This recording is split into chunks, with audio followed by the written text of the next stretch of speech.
বাড়ি আসার পর থেকে একদিন বাপের বাড়ি একদিন শ্বশুর বাড়ি এই করেই তোমাদের সঙ্গে ভিডিও শেয়ার করছি, আর অবশ্য ঠিক মতন ভিডিও দিতেও পারছি না।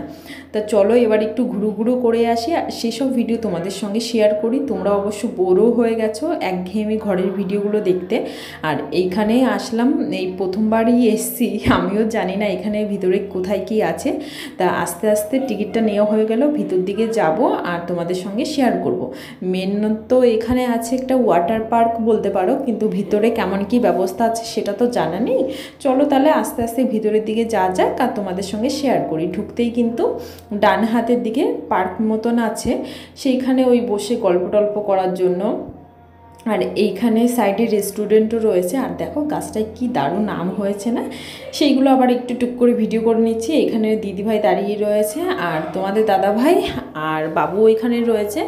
আর আস্তে আস্তে এতটা মানে কি বলবো বিপদে পড়েছি না, কারণ আমাদের জামা প্যান্ট পুরো ভিজে গেছে, মানে বৃষ্টি হচ্ছিল। মেন আমাদের জামা প্যান্ট ভিজে গেছে, সেটা যতটা না সমস্যা তার থেকে বেশি সমস্যা কি, বাবুকে নিয়ে এসেছি, এবার ও ভিজে যাচ্ছিল, সেটাই হচ্ছে বেশি সমস্যা। তাও আমার রাস্তায় 3-4 বার মানে দাঁড়িয়ে নিয়েছি।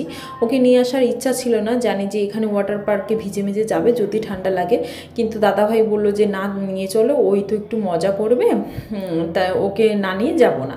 সেই কারণেই আর কি ওর জেঠুর কথা শুনে নিয়ে আসাই হলো।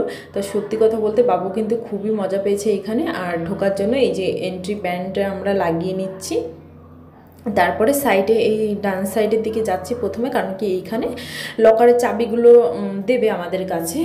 এই জামা কাপড়গুলো তো পরে আমাদের স্নান মানে আমরাও করবো না, আর করতেও দেবে না। এখানে লেখাই আছে যে সুতির জামা কাপড় অ্যালাউ নেই, সব হচ্ছে মানে সিল্কের জামা কাপড়। যদি তুমি কোনো রাইডে ওঠো তাহলে তোমার সিল্কের জামা কাপড়গুলো তোমার বেশি সুবিধা হবে, এই আর কি।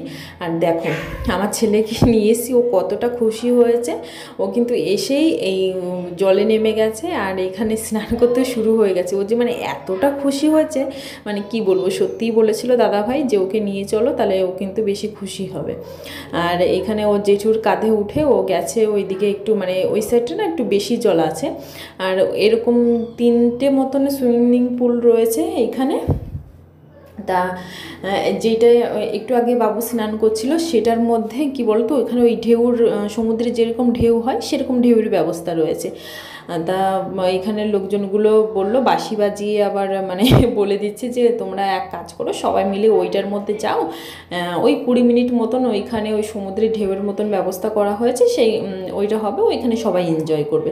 তা দিদিভাই আমরা সবাই এখানে একটু ছবি তুলছিলাম।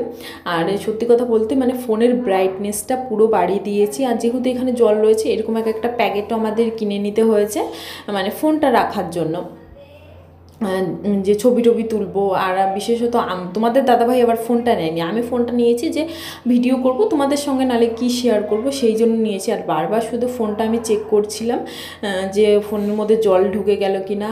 আর এতটা লাইট ছিল বাইরের দিকে, মানে সূর্যের আলো ছিল, ভালো করে দেখতেই পাচ্ছিলাম না ফোনের মধ্যে। তা আমার আন্দাজে কী জানি কি ভিডিও করে নিয়েছি একটু।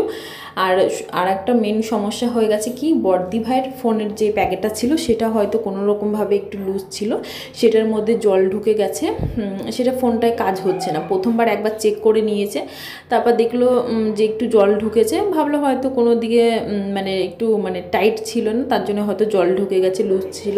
কিন্তু ওটার মধ্যে হয়তো লিক টিক ছিল না, ওটার মধ্যে জল ঢুকে গেছে। ফোনটা তো আপাতত রেখে দেওয়া হয়ে গেছে, মানে ওই সাইডে যেই দাদাগুলো দাঁড়িয়েছিল ওনাদের কাছে রেখে দিয়েছে। এবার পরে বলছে যে দোকানে নিয়ে যাব, দেখা যাক ঠিক হয় কি না হয়। এমনি সেকেন্ড হ্যান্ড ফোন মনে হয় না আর কোনো কাজ হবে, কারণ ওটা জল ঢুকে গেছে আর লকও খুলছে না। আর দোকানে নিয়ে গিয়ে দেখা যাবে। আর এখানে এই যে ঢেউ হচ্ছে, আর এত কষ্ট হয়েছে আমার এই ঢেউর মধ্যে, এই সামান্য এইটুকু জল এর মধ্যে গিয়েই আমি মানে ডুবে হিমশিম খেয়েছি। অনেক জায়গা রয়েছে মানে ঘোরার মতনই, এনজয় করার মতন। এই যেই সানসেট টাইপের দেখলে ওইখানে হচ্ছে বসার জন্য, ওইখানে ফ্যানের ব্যবস্থাও করা রয়েছে, ওই জামা কাপড় মানে শুকানোর জন্য। এই আর কি। তো বড়দি ভাই আর দাদা পেছন দিকটা রয়েছে, মানে ওরা কী করছে, সময় সময় বাবুকে একটু নিয়ে রাখছে। আর ওকে তো অনেকটা সময় জলের মধ্যে রেখে দেবো না, ওই টেনশন হচ্ছিল, কারণ কি মাথার উপরে রোদ্দুর আর নিচে হচ্ছে জলেই করে না বাচ্চাদের ঠান্ডা লাগার একটা ভয় থাকে। তা ঠাকুর করে সেরকম কোনো অসুবিধা হয়নি বাবুর।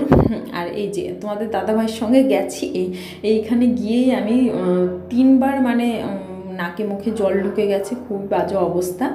আর এইটার মধ্যে উঠে তো প্রায় আমার হার্ট অ্যাটাকই অবস্থা হয়ে গেছে। উপরে তো উঠে নিয়েছি তোমাদের দাদাভাইয়ের কথা শুনে, কিন্তু নামার সময় এতটা কষ্ট হয়েছে। তোমাদের দাদাভাই তো উঠেই ফট করে নেমে গেছে, আর আমাকে উপর থেকে বারবার বলছে নামুন দিদি, নামুন ম্যাডাম।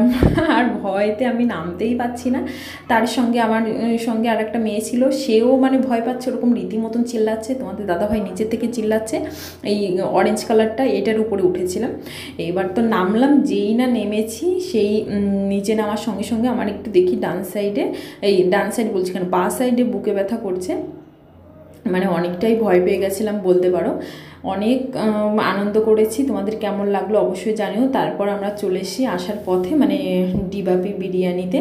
এখানে বিরিয়ানি খেয়ে মানে সকালবেলা বাড়ি থেকে বেরিয়েছিলাম হালকা খাওয়া দাওয়া করে, তারপর তো জলে স্নান টান করে অনেকটা কষ্ট হয়ে গেছে। তো এখন বিরিয়ানিটা খেয়ে দিয়ে বাড়ি যাব, বাড়ি গিয়ে ব্যাস একটা ঘুম দেবো। তো তোমাদের এই ওয়াটার পার্কের ভিডিওটা কেমন লাগলো অবশ্যই তোমরা কমেন্ট করে জানিও। আর আমার ভিডিওগুলো ভালো লাগলে প্লিজ আমার চ্যানেলটি লাইক, শেয়ার, কমেন্ট আর সাবস্ক্রাইব করতে একদমই ভুলবে না।